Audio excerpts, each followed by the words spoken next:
Yeah, it's amazing the technology that they use these days to find fish. And is there a side scan or a sonar thing to find turkeys? I wish. Yeah. Maybe we could tie one of those to our backpack or something, and it would find a turkey for us. The award-winning Tennessee WildCast is on the air with the latest on hunting, fishing, boating, wildlife watching, and all things outdoors. Make welcome your host, drummer and outdoor expert novice, Jason Harmon. All right. Hello, everybody, and welcome to this edition of Tennessee WildCast. I'm Jason Harmon. Thanks for tuning in. Thanks for listening. Thanks for watching. Got a great show for you today. It's all about turkeys. Turkey season has passed, but we're going to recap and see what all went on and how much fun was had and how many birds were harvested and all kinds of good stuff. Don King is helping me co-host today. Yeah, Jason. Hey, I'm liking the hat. Yeah. Like you got that navy on today. I'm sporting the new Tennessee Wildlife hat that anybody can purchase at GoOutdoorsTennessee.com. I left mine at home today. Sorry about that. Yeah, that's okay. It is a nice, comfortable hat too. Good fitting hat, great for the summer, great for any time really. And I've seen a lot of them out there on the water. Yeah. Even the brown one. I've seen a picture on social media of a guy wearing one. Fishing. Good. Yeah. So folks are buying them. They're enjoying them. So that's great. That's good. And Cindy's sending them out. Yeah. Yeah. It's a small team. Yeah. Getting those out. So it is. Cindy does great work. But I see those big baskets, in the mailroom lined up with what is that? That's the hats going out. Wow. Yeah. That's amazing. Yeah, they're popular. I think we sold every brown hat they had in the United States, so we went to blue. Navy. Sold out. I think Navy's a popular color. I think people are liking it. So. Oh, yeah. Well, let's don't forget Roger. Roger's here. Roger Shields. Bring him in, Jason. He's our turkey program coordinator, and he's going to talk turkey with us today. So glad you're here. Thanks for having me again. Welcome back, Roger. Sure, I'm glad to be here. How have you been dealing with the pandemic? We are social distancing, by the way. If you're listening on the radio or podcast, we are keeping our distance in the studio here. Yes. And but how have you managed to get through this time and work and that kind of thing? You've been working from home, I guess, like most of us. Yeah.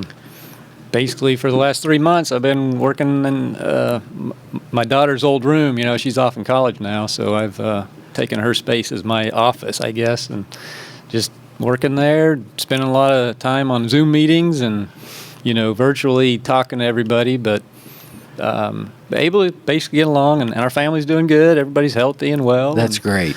Yeah. I think my son enjoyed the fact that he got out of school like 2 months before they were supposed to. I don't think I heard any complaint from him about that. How old is he again? He just turned 17. Oh, okay. Yeah. Yeah, I can see that. Yeah, I bet that's great. I mean, my kids are 6 and 8, and they love being out, but I'm sure as you get older, it's even better, Until you graduate. I felt bad for the seniors this year, Yeah, that was true. They kind of didn't get the closure of all those years of school and, getting to walk across the stage and get that diploma and all that. And a prom and all that goes on with the senior year. All those things. That was tough, but... Anyway. Well, glad the family's healthy. Yeah. And I think everybody here in studio today, I think we've all been lucky enough to avoid the virus and whatnot. So that's good. We mentioned we have been working from home. Let's chat a little bit about the field staff. You talked about the coordinators for the programs are been working from home, but the field staff were still hard at it, but they had to adjust a little bit. You mentioned that before we started the show. Yeah, I mean, as far as I know, they were able to still get out and do their normal day-to-day, planting food plots and just doing what they do. Probably had to adjust their approach a little bit, because of social distancing, where maybe they would have ridden together in a truck out there. They have to drive separately or something. But, as far as I know, we're business as usual, so to speak. Not totally as usual, but at least the work's getting done. Let me put it that way. Yeah. Right. And, we went through our what we call season setting, where we're setting all the regulations and season dates and everything for next year and actually next 2 years for hunting season. And that was interesting for everybody, trying to do that, through Zoom meetings and WebEx and all these different ways. So, but we got through it. Yeah. So it was good. Good deal.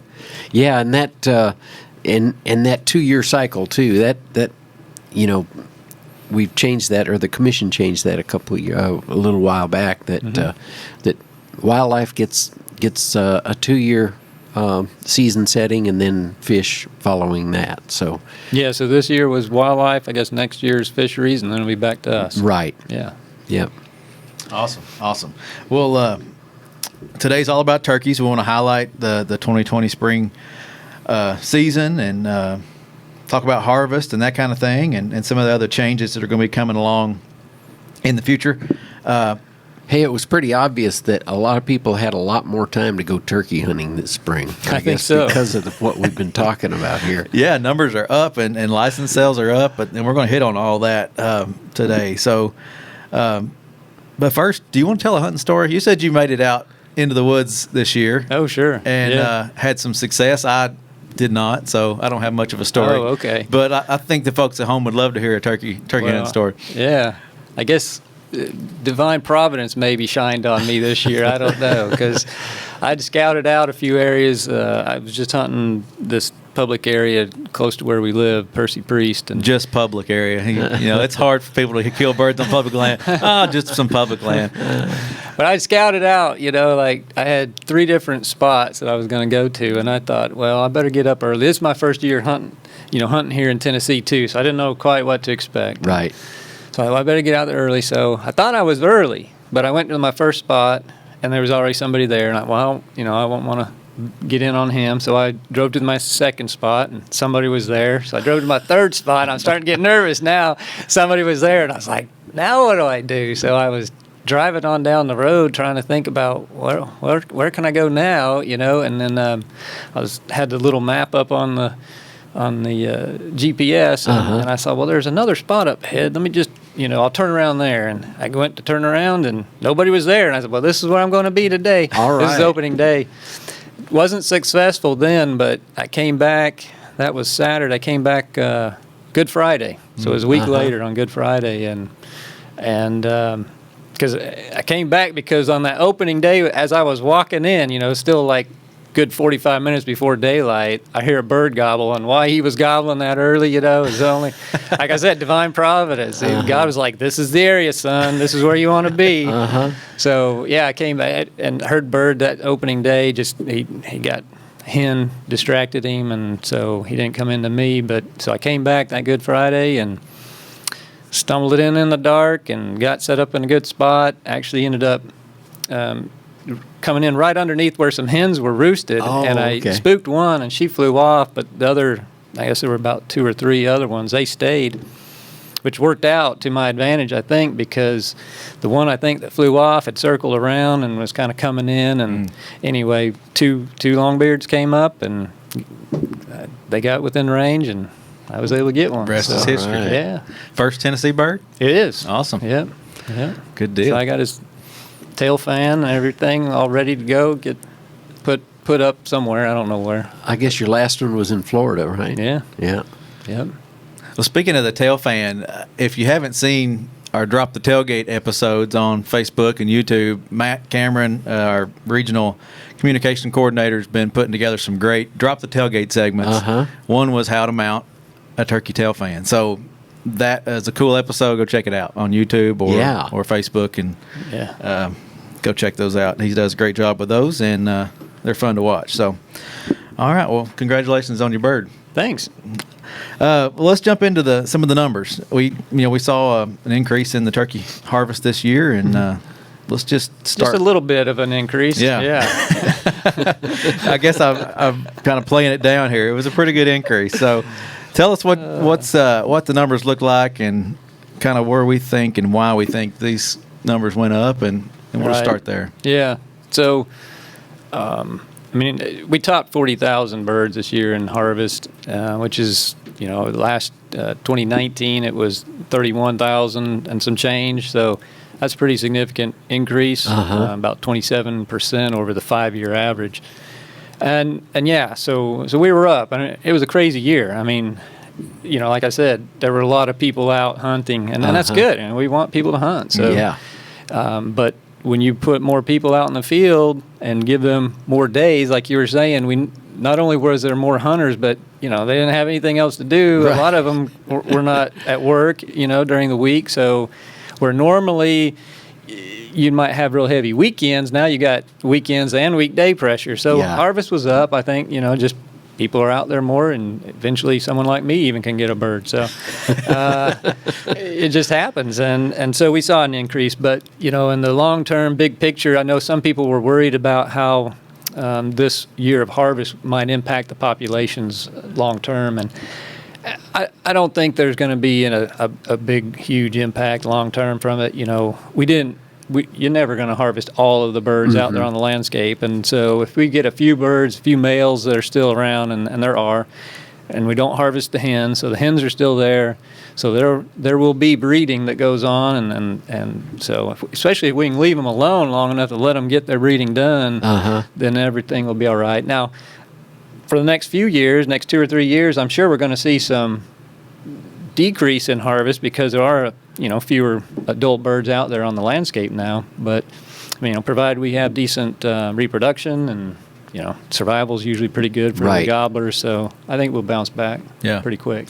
And maybe some of those folks that got out for the first time, or maybe were re-energized and got out there again, maybe they'll stick with it and come back next year and hunt as well. But I'd say that number will be probably a little bit lower. Not as many people out next year, maybe. Well, and hopefully we won't have COVID-19 going on next year. And I don't mean that I mean that in a good way, but at the same time, it means folks maybe won't have as much time on their hands. Right. But so that'll all balance out. But this year we were seeing, you're talking before too about just more people out there in the field, and that leads to more people being successful. We saw about just under 7,000 hunters harvest a bird or report harvesting a bird who haven't reported one in like 10 years. So either that means they were just really, like me, terrible hunters, or they maybe hadn't been hunting in 5, 6, 7, 8 years and decided to go out and try it this year. And so that was pretty cool. I mean, that's about 3,000 more than what we normally see. Roughly about 4,000 hunters are harvesting or reporting a bird they hadn't reported one in And would several years. might some of those be first timers too? That It could be, never hunted or Yep. bought a license before too. Yeah, so. I just looked back from that year back 10 years. So it could have been they'd never hunted before, or it could have just been they didn't hunt for the past 10 years. Or Right. hadn't been successful in the past 10 years. So, yeah, but that was kind of neat, just how many people were out there. And we know license sales were up too. So, just good opportunity for people to get out and That's good. experience something maybe that they hadn't for a long time. Definitely. We've thrown a graph on the screen. This was presented at the last commission meeting. So if you've watched that or got a chance to be there for that, you've seen this. But explain what we're looking at here, and if you're listening on the radio, go tune in sometime. It's the reported harvest from the spring season going back to 2006, and just each year's harvest. And you can see that in 2006, 2010 were our previous kind of peak years, especially 2010, and it just kind of bumps right along, stays pretty level, really, in terms of harvest. And 2018 was down. I understand, I wasn't here, but I understand that the opening weekend was really cold and rainy, so that may have impacted some of the harvest. We know that weather can impact how successful hunters are, or how many hunters even go out, and that opening weekend's always the big push for hunters and harvest. So, but numbers were down in 2018. They kind of rebounded a little bit in 2019, and then this year it's way up. But I'm sure it's largely due to just the fact that we had a lot of hunters out there on more than normal. Now, this was the first year of the new requirement, tag before you drag, that required either physically tagging the bird or the animal before you move it, or electronically reporting it on your phone before you move it. And so some of that could have been just a little bit improved more reporting rate. documentation. Yeah. And then populations may have actually been growing a little bit. You know, we know things were down a little bit in 2018. Maybe some of these populations have been growing as well. So there's some confounding things that all put together probably led to the increase we see. Yeah, folks say they're worried about turkeys in certain areas and they're not seeing as many and that kind of thing. And if you look at this graph, I know this is just harvest. It's not the number of birds on the landscape, but that line is almost flat. I mean, it's amazing that the numbers are right there in between 30 to 40,000, you know, and floating closer to 30. And it looks like we're doing okay if you look at that graph, in my opinion. But right. And we've talked about this before. From a statewide perspective, we don't see a real strong trend one way or the other. Now, if you start breaking it down by regions, you know, Region 2 has been seeing a decline. Region 1 has been seeing a decline. 3 and 4 were more stable and just flat. So, yeah. Yeah, I see eyebrows raised, though, whenever that line deviates a little bit more one year than in others. You know, like 2018, I remember at the commission meeting at 2018, there was big concern over, wow, harvest numbers are down, and you know, and then conversely, you know, this year, wow, I'm worried the harvest numbers are up. Well, I think that's why it's important too to, you know, look at the long-term trends rather than just one year to the next, because so many things can affect harvest, you know, especially when you just look at reported harvest. You know, weather, we talked about that. All of a sudden, I've blinked out on other things that affect it. But you know, something I saw recently was the note that you guys sent out socially, I guess, about mowing. Your mowing schedule, how that can affect, you know, it'd probably be affecting turkey. Well, I was just going to say, you know, annual reproduction. If you have a really good year of reproduction, then 2 years later, you're likely to see a bump in your harvest because all those birds are now 2-year-olds, right? Right. Conversely, if you have poor reproduction, then 2 years later, you're likely to see a decrease. So reproduction can affect things, and weather, and just how many hunters are in the field will affect things. And so year-to-year variation is, you know, it's good to watch it, but really you're trying to look at that trend at 5 to 10 year and just kind of watch what's going on, because those anomaly years, if you look at like the 5-year average, I reported that, those anomaly years will kind of get factored out when you look at a 5-year average. So you're not comparing just 1 year to, you know, something that was weird 1 year, but kind of taking them all together. So, anyway. And, you know, talking about the mowing thing, this is a critical time of year where you watch those nests, and when you're out mowing hay and things like that, to not disturb those, and that could change your numbers a little bit, couldn't it? I mean, well, yeah, you know, if a lot of nests are unsuccessful, then it all trickles down. So if a farmer or a landowner is able to, you know, delay, whether they're bush hogging or whatever they're doing, if they can delay that until late June, July, you know, that's certainly better for ground nesting birds and even fawns and things that are out there. Keep from either killing the hen or the poults or destroying the nest or whatever. So I understand, though, you know, some folks can't. They got to get their hay in, and that's the way it is. Sometimes there's only that little window, you know. Yeah. If it's going to rain, they got to get it mowed, get it raked, get it dried out. So well, let's talk a little bit about some of the changes that are going to be coming down the pike for this next season. Commission meeting, they discussed it and passed a few changes. So let's learn what those are. I'm sure folks are interested. Well, I'll break it down. There was a statewide change that'll affect pretty much everybody, and then there were some limited rule changes kind of affect just a few counties and a few areas of the state. But the big one that will affect everybody is the commission approved a bag limit reduction for the spring season. So previously we had a season limit of 4. They dropped that to 3, and that's just, you know, that'll protect a few more of the birds, allow them to go into the next year, and probably improve a little bit the hunter satisfaction and be that in the long run. So that was kind of the statewide change. There were some changes that pertain to 2 different areas of the state that we're talking about Region 1 and Region 2 that we've been seeing decline. And so in Region 1, up against the Mississippi River, those counties that join the river, so we're talking Lake, Dyer, Lauderdale, Tipton, Shelby County, those set of counties will have a delay in the season start for 2 weeks, and then their bag limit is actually going to drop down to 2. So they're kind of getting both things.